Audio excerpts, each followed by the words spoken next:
അവളെ ഇപ്പോഴും എന്നെ വിളിച്ചിട്ട് പറഞ്ഞു അക്ഷരം മിണ്ടരുത് തോന്നുന്നു. ഞാൻ പറയുമെന്നൊക്കെ അറിയാം, അറിയുമെന്നൊക്കെ അറിയാം. അതുകൊണ്ട് അവള് എന്നെ എപ്പോഴും ഇത് തന്നെ. വെള്ളം കയറിയപ്പോ അമ്മച്ചി വിടായിരുന്നോ? പിന്നെ 14 ദിവസം എന്താ വായിരുന്നു മോനെ, ഓണം പോലെയായിരുന്നു. ലാസ്റ്റ് പോകാൻ നേരത്തുണ്ടല്ലോ ചാക്ക് കണക്കിന് ആ സാധനം ഇവിടെ കിടന്നത് ഓരോ മനുഷ്യർക്ക് വാരി കൊടുത്തു.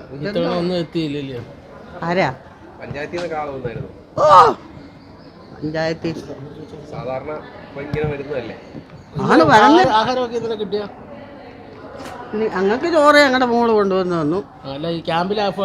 ഇന്നലെ കഞ്ഞിയായിരുന്നു വൈകിട്ട്. രാത്രി അത് പെമ്പിള്ളേർ തന്നെ വെച്ചതാ, നമ്മുടെ പെമ്പിള്ളേർ തന്നെ വെച്ചതാ. കറണ്ടൊക്കെ ഉണ്ടായിരുന്നല്ലോ ഇന്നലെ? ഇന്നലെ ഇല്ല, കറണ്ട് ഉണ്ടായിരുന്നു, കുറച്ച് സമയം പോയി, പിന്നെ വന്നു.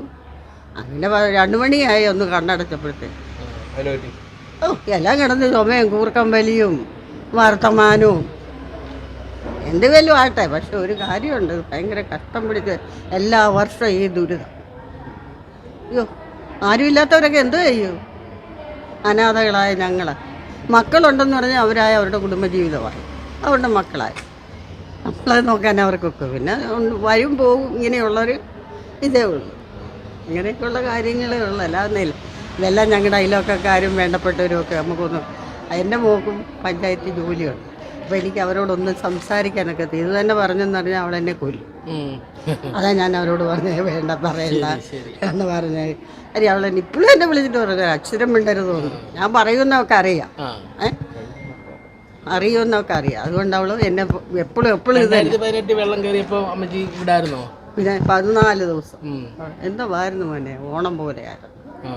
ലാസ്റ്റ് പോകാൻ നേരത്തുണ്ടല്ലോ ചാക്ക് കണക്കിന് ആ സാധനം ഇവിടെ കിടന്നത് ഓരോ മനുഷ്യർക്ക് വാരി കൊടുത്തു. ഇഷ്ടം പോലെ പെണ്ണുങ്ങളെല്ലാം കൂടെ ഇവിടെ ഇട്ടായിരുന്നു. അല്ല, സ്പോൺസർ ചെയ്ത് ഓരോരുത്തർ കൊണ്ടുവരുമായിരുന്നു.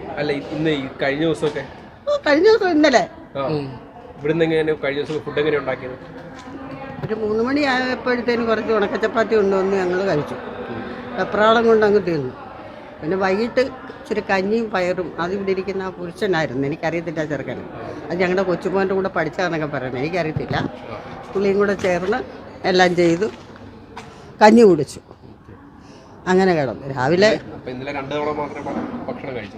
2 ഇനി ഇത്രയും നേരമായ കണ്ട് ഉപ്പുമാവ് ഉണ്ടാക്കി. അത് ഒരുമാതിരിപ്പെട്ടവരൊക്കെ കഴിച്ചു, ഒരുമാതിരിപ്പെട്ടവർ കഴിച്ചില്ല. ഉച്ചക്കത്തെ ഫുഡ് കൊണ്ടുവന്നു